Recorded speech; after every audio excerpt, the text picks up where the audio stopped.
Bem-vindo, bem-vinda ao canal Bytes Bíblicos, o seu canal no YouTube com cursos virtuais para você aprender Bíblia de verdade. E é só aqui no canal Bytes Bíblicos que você tem o curso Liturgia da Palavra para você entender de vez as leituras da missa. Esse final de semana é carnaval, mas nós teremos as leituras do 8º domingo do tempo comum, antes da interrupção, para a quaresma. Como você verá, novamente temos um recorte do que foi a nossa aula terça-feira passada. Pense na possibilidade de fazer conosco esta caminhada. Se você está em dúvida, veja o que nós estudamos no nosso encontro desta semana e tenho certeza que você vai ficar muito interessado, que você vai ficar muito curiosa. Mas quais são as leituras que nós vamos estudar hoje? Vamos ver. A primeira leitura é tirada do livro do Eclesiástico ou Sirácida.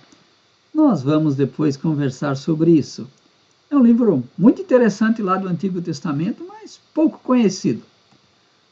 Nós vamos depois responder a primeira leitura com o Salmo 91 ou 92.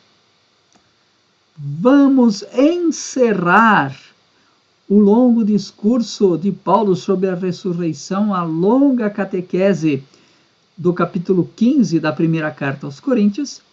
Mas, como sempre, vamos iniciar com o Evangelho, um trecho do Sermão da Planície, lá de Lucas. E quem vai nos explicar esse trecho do Evangelho é a professora Rita de Cássia Ló. Hoje nós temos, né, no caso 39 ao 45, 3 comparações para explicar e mostrar na prática. Então, olha lá, comparação 1, o cego que guia outro cego. Aqui, né, lembrando, nós temos o colega aí, o Arthur, que é cego, e podem ter certeza, eu o conheço pessoalmente, enxerga mais que muitos. No contexto bíblico, essa comparação que um cego não pode guiar outro cego, que hoje em dia isso, na nossa sociedade, isso não é um problema, é uma comparação, claro que a realidade do cego naquele período era diferente, mas é sempre a ideia de que o cego como alguém que não tem conhecimento, por isso que ele entra como modelo. Vai ficar mais claro daqui a pouquinho. Jesus retoma 2 ensinamentos da literatura sapiencial do Antigo Testamento. O sábio está sempre atento a si mesmo e aceita ser corrigido. Os discípulos devem exercitar essa autocrítica para evitar o orgulho de achar que nunca erram. Como deixar de ser cego, no versículo 40, né? Também aceitar ser instruído e corrigido. A falta de conhecimento é uma cegueira, não física. Então, nesse contexto, é isso que ele está falando. Não conhecer a si e não ter conhecimento amplo, o que a gente pode, quem a gente pode conduzir? Se a catequista não busca o conhecimento, como que ela pode orientar outros? Se o mestre, se o padre, se o professor de teologia não cresce no conhecimento, como que pode orientar outro? E aí nós temos a segunda comparação, o cisco e a trave, né? Prolonga os versículos 39 e 40. Não basta dar bons conselhos, é necessário praticá-lo. Né? Quer dizer, você quer corrigir ou tirar o cisco do olho do outro se você tem um muito maior no seu. Né? Nós temos vários ditados também para dizer isso. Né? Quem é você para corrigir alguém? Então, volta na questão do cego, o autoconhecimento também. E a terceira comparação, as árvores. Conhecemos a árvore por seus frutos. Frutos bons, árvore boa. Frutos ruins, árvore má, né? Conhecemos uma pessoa por suas ações, é o produto, né? A ação. Perdão, paz, partilha, justiça, né? É árvore boa. Vingança, violência, ambição, injustiça, árvore má. Olha só que evangelho bonito e como ele exige coerência da nossa parte. Mas e a primeira leitura? Ela é tirada de um livro não muito conhecido, lá do livro do Eclesiástico ou Sirácida. Vamos ver? Vamos aí entender esse livro do Eclesiástico. Então, já aqui vamos pegar a Bíblia, porque este livro tem dois nomes. Em algumas Bíblias ele é chamado de Eclesiástico, em outras ele é chamado de Sirácida. Então, primeira pesquisa de hoje, como é que está o nome desse livro na tua Bíblia? Que Bíblia que você tem aí, como é que esse livro chama? Por quê? Eclesiástico é o nome que vem do latim, e Sirácida é o nome que vem do grego. Então, esse livro chegou até nós por duas tradições, o grego e o latim. No grego foi chamado de Sirácida e no latim eclesiástico. Também esse nome eclesiástico tem toda uma discussão que nós não vamos entrar agora. Mas o autor se chamava Jesus ben Sira, ou Jesus, essa partículazinha aqui, este ben, na língua hebraica significa filho. Então, Jesus, filho de Sira, ou Jesus ben Sira. E por isso, na versão grega, o livro é chamado de Sirácida. Agora, preste atenção. A numeração dos versículos, faltou um S aqui, oh, que pouca vergonha. A numeração dos versículos baseou-se no manuscrito latino. Só que este manuscrito latino tinha muitos acréscimos. O texto grego era mais breve. E por causa disso, nós temos duas numerações dos versículos. Eu vou voltar aqui um pouquinho e olha como é que está aqui em cima, ó. Eclesiástico, capítulo 27, 5 a 8, mais, olha aqui, grego, 4 a 7. Então, nós temos uma dupla numeração dos versículos. E se você pegar a sua Bíblia, né, veja lá, Eclesiástico ou Sirácida, pegue a sua Bíblia. Eclesiástico ou Sirácida, capítulo 27, que é exatamente o exemplo da leitura de hoje. Você vai ver que tem duas numerações. Uma com um número um pouquinho maior e outra do ladinho desse número maior, um númerozinho com uma fonte menor.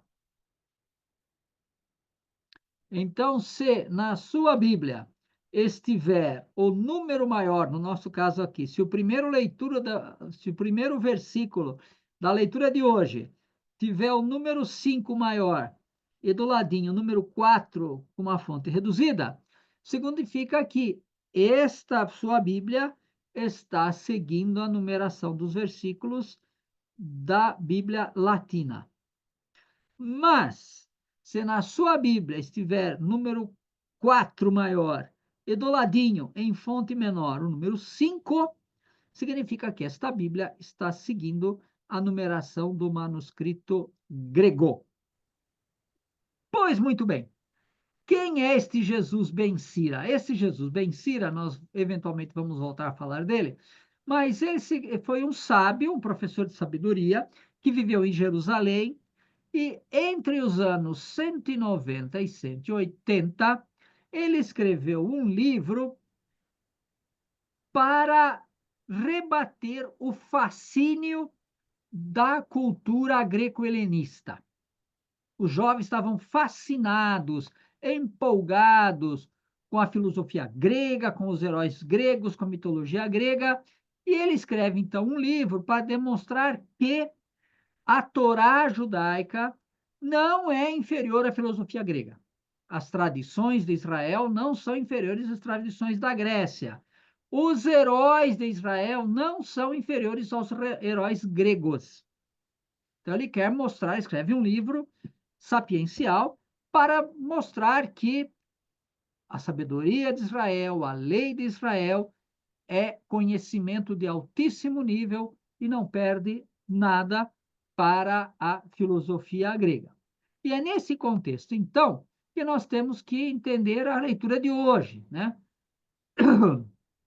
Os ensinamentos da Torá não são inferiores à ética filosófica grega, e toda esta parte do livro aí, do capítulo 24 até metade do capítulo 42, querem mostrar a sabedoria como um projeto, uma norma de vida, como um ideal de vida, com os seus desafios, as suas vantagens e as suas consequências. É essa, então, a sabedoria. A primeira comparação, a peneira que separa o refúgio do trigo. Assim também é o discurso de uma pessoa. As palavras que essa pessoa anda palreando aí, multiplicando, com o perdão da palavra, as palavras que uma pessoa vomita, demonstram que ela é tonta. Ou as palavras coerentes, educadas, respeitosas, demonstram que uma pessoa é sábia. Então, o discurso demonstra se a pessoa é sábia ou tonta. Segunda comparação, o forno que vai provar a qualidade do vaso. Assim é a conversa de uma pessoa.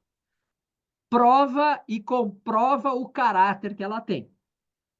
Terceira comparação, o fruto que revela como a árvore foi cultivada. E aqui vem uma coisa interessante, porque diz que a palavra de uma pessoa revela o que ela tem no coração. Aliás, Jesus também dizia, a boca fala daquilo que o coração está cheio.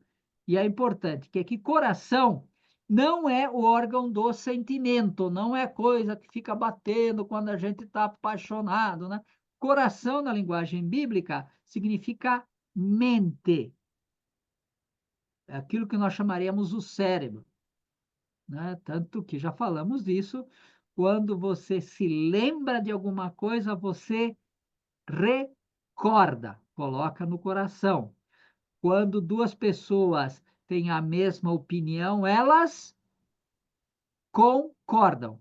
E quando elas têm opiniões diferentes, elas discordam. Quer dizer, concordam, têm o mesmo coração, o mesmo entendimento. E discordam, têm corações diferentes, têm opiniões diferentes. Então, aquilo que uma pessoa fala demonstra o que essa pessoa tem no coração. Quer dizer, o que ela pensa, qual a opinião dela, que juízo ela faz das coisas e das pessoas. E é por isso que vem o conselho, que Jesus Ben-Sira diz que não é para ficar elogiando uma pessoa sem conhecer. A aparência pode enganar, mas a palavra revela o caráter. Não só a palavra, o discurso que a pessoa fala quando está em público, mas principalmente quando a pessoa está em casa, lá no seu íntimo, que ela pode falar o que pensa sem precisar estar atento àquilo que sai da sua boca, é esta palavra na conversa íntima que revela o que uma pessoa realmente é. Mas então, o que você achou desta primeira leitura? Você já sabia alguma coisa sobre o livro do Sirácida? E percebeu como essa leitura é muito atual, né? Como o Jesus Ben-Sira nos convida a estarmos com os olhos bem abertos e atentos para não nos deixarmos enganar por palavras bonitas, mas que são vazias. Mas eu posso te garantir, o salmo de meditação de hoje vai na mesma linha e também nos convida a ter uma atitude crítica diante de certas circunstâncias. Vamos ver. Os versículos 2 e 3 falam do valor de ser bem agradecido a Deus. Nós temos lá um gênero literário chamado hinos, que começa com o imperativo: louvai, tocai trombeta, cantai, dançai, batei palmas. Aqui o salmista começa de uma maneira diferente. Como é bom agradecer a Deus. Quer dizer, ele diz assim, ó, louvar a Deus é uma ação que a gente não pode deixar de fazer, não pode faltar, porque é bom. E depois ele usa essa imagem, né, pela manhã e a noite inteira. Vejam como é que está lá. Como é bom o lugar do seu Senhor pela manhã e a noite inteira cantar os seus salmos. Manhã e noite inteira forma essa palavrinha estranha que vocês estão vendo aí, merisma. Isso aí é português, viu? Essa palavrinha existe no dicionário, merisma, é masculino. E o que é um merisma? É uma expressão polar, que alguns chamam, que fala de dois extremos, né? Céu e terra, água e mar, ou mar e terra. E falando das extremidades, fala de tudo que está entre uma coisa e outra, né? Então, a entrada é a saída e toda a viagem.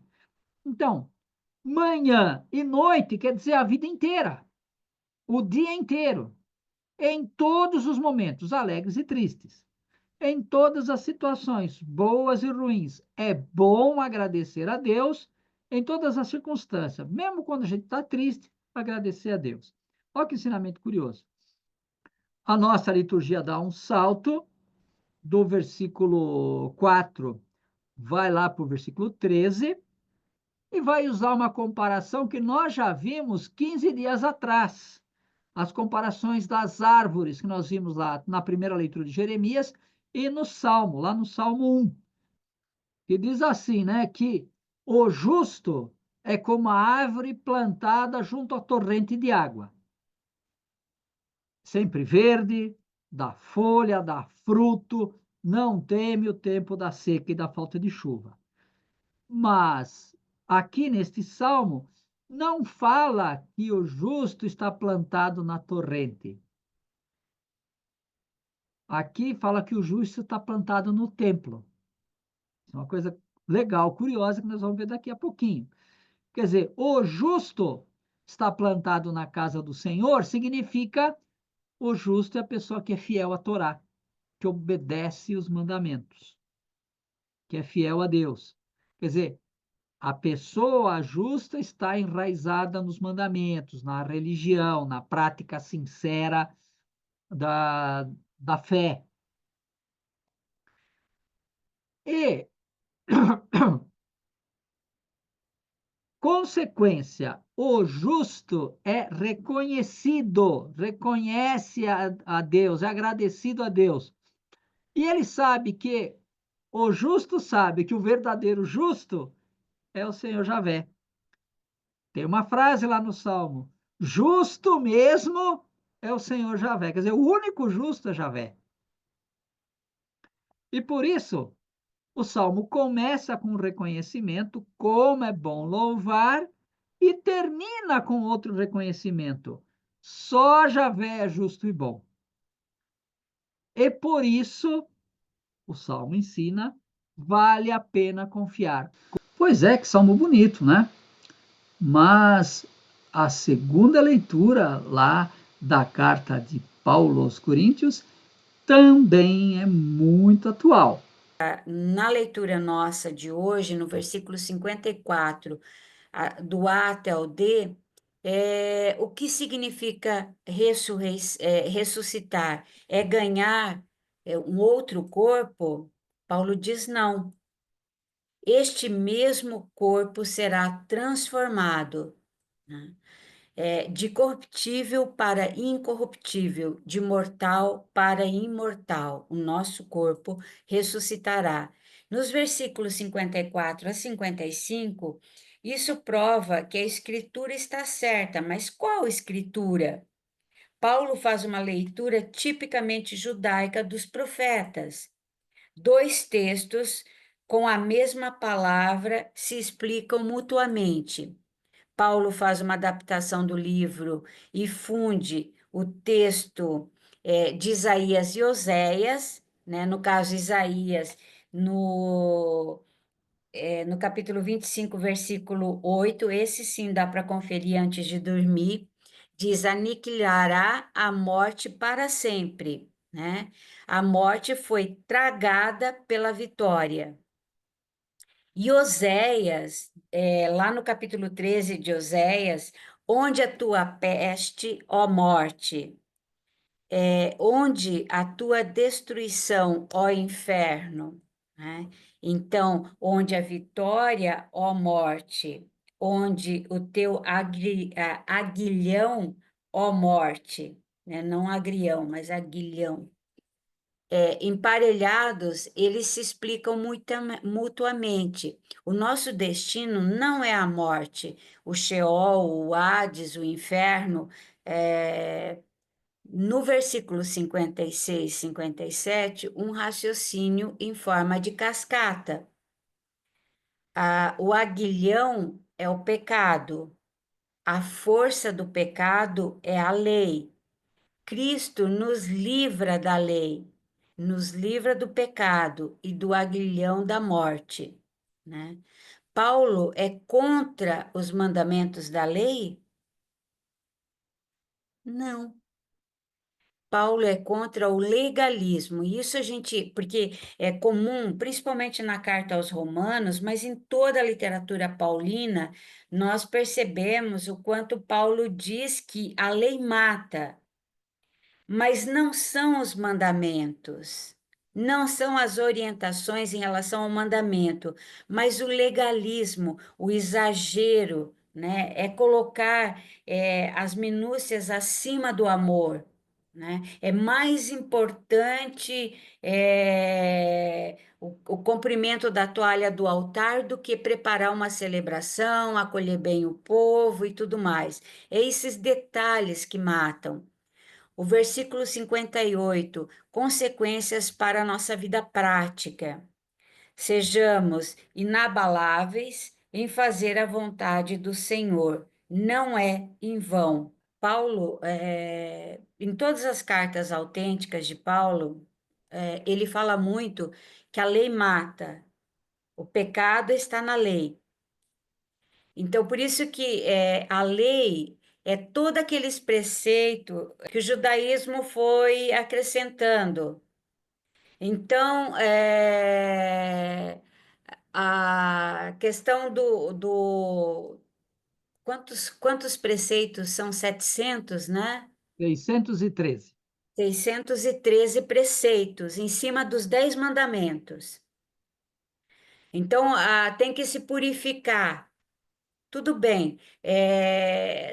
Só que aí eles fazem todo um rito para explicar como você lava a mão, até onde lava a mão. O Cássio falava de amarrar o sapato, qual cordão vai por cima do outro, qual pé você põe primeiro no sapato. Então, Paulo diz que esta coisificação que mata. E tem outro trecho que Paulo vai dizer: se a salvação vem pela lei, é fácil, porque basta você pegar aquela lista e seguir aquilo. Então você já está salvo. Mas ele chama atenção para nós viver de acordo com Jesus Cristo, né? Quer dizer, isso não é fácil, porque não tem regra, não é algo fechado num dicionáriozinho. Você tem que todo dia pensar o que é justo, como fazer o bem hoje, concretamente, aqui nesta realidade, né? Então, a lei, quando Paulo diz, é essa lei que dita uma regra e a pessoa caminha que nem um robozinho dentro dela. Isso mata. Puxa, que leituras bonitas! Espero que ao longo da explicação você já tenha começado a fazer algumas ligações de uma com a outra. Mas vamos esclarecer isto agora. Vocês já estavam fazendo algumas ligações e mesmo nós já acenamos para algumas, mas vamos concretizar tudo isso. Então vamos lá. O Evangelho e a primeira leitura, os dois tem versículos que dizem assim, ó, o comportamento, a prática, as palavras de uma pessoa revelam quem ela é. Então, por exemplo, lá no Evangelho, né, Jesus fala de vários comportamentos, principalmente marcados por uma arrogância que deve ser evitados, né? O cego que quer ensinar outro cego, né? O, o fulano que, lembra-se que nós deveríamos começar pelo versículo 37, né? Não julgueis e não sereis julgados. Então já começa por ali. E Jesus diz, né? A boca fala do que o coração está cheio. Já explicamos o que é o coração. Agora, a primeira leitura vão na mesma linha. Quer dizer, as palavras desmascaram a aparência de alguém. Às vezes é tão santinha, né? Tá lá de véu e ajoelhada e rezando, mas não perde a oportunidade para fazer uma fofoca. Quer dizer, as palavras, e recordando que hoje, nessa leitura, a preocupação é aquilo que uma pessoa fala, as palavras tornam evidentes os defeitos e as maldades de alguém. O Evangelho, a primeira leitura do Salmo, usam de novo aquela comparação de pessoas são como árvores, né? O Evangelho, a primeira leitura, fala que o fruto revela que uma pessoa é fruto bom, árvore boa, fruto ruim, árvore ruim.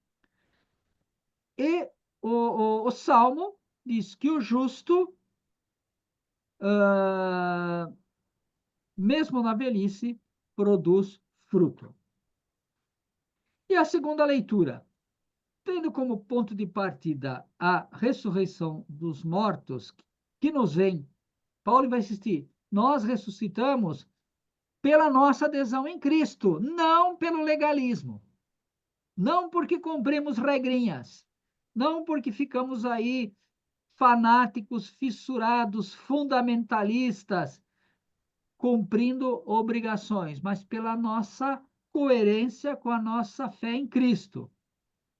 Porque o legalismo leva a duas atitudes que são impróprias para o cristão: julgar os outros, que condena o evangelho, e falar demais. Fala demais e fala bobagem, que diz a primeira leitura. Olha como essas leituras são ligadas. À primeira vista não parecia muito, mas depois a gente começa a cavocar e percebe que, de fato, elas estão bem amarradinhas. Mas e se você tiver que fazer uma homilia ou uma catequese? Veja só algumas sugestões. Então, tanto quanto possível, vamos tentar sempre focar aí no Ano Santo, o ano do Jubileu, peregrinos de esperança. O que essas leituras nos ensinam? Algumas atitudes adequadas para aí sermos peregrinos de esperança, ou da esperança, ou na esperança.